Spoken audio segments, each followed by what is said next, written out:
Here's a question that should bother you more than it does. You spent 12 years in school, and not one class taught you how taxes actually work, how compound interest works, or how debt can either build you up or destroy you. Why? It's not an accident. It's a system that was never designed to make you financially independent. It was designed to make you employable. Think about what school actually teaches well: showing up on time, following instructions, memorizing information for a test, staying quiet in line.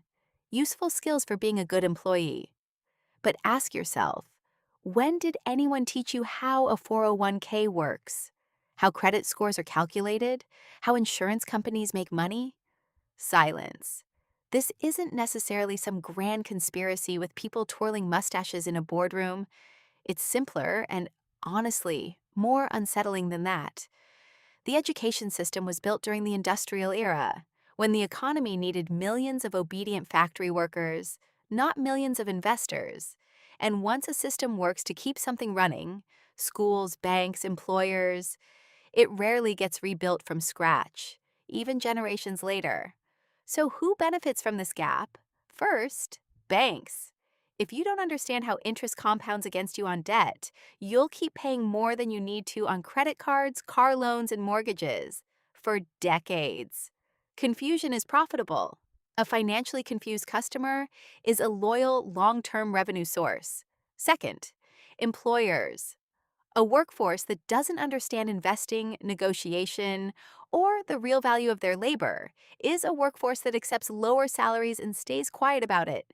If you don't know your worth, you won't ask for it. Third, and this one stings the most, retailers and marketers. If you don't understand delayed gratification or opportunity cost, you'll keep buying things you don't need with money you don't have, convinced each purchase makes sense in isolation. Notice the pattern? None of these groups are evil masterminds. They're just organizations responding rationally to an educational gap that already existed. The gap wasn't created by them, but it's absolutely maintained by systems that profit from it staying open. So what do you actually do with this information? You become your own financial education system. That's it. That's the entire solution. Unglamorous but true.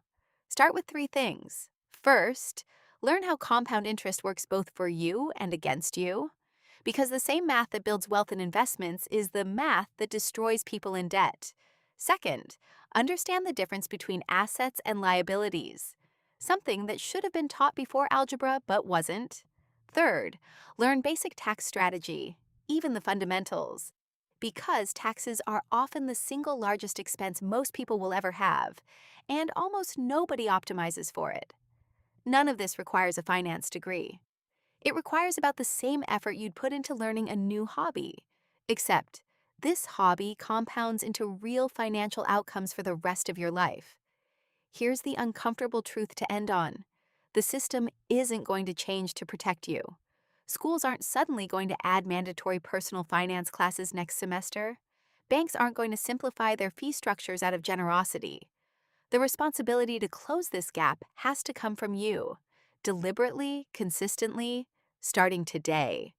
Because once you understand the rules that were never taught to you, you stop playing a game you didn't know you were losing. If this opened your eyes to something you never questioned before, share it with someone who needs to hear it. And drop a comment. What's one financial concept you had to learn the hard way that should have been taught in school? See you in the next one.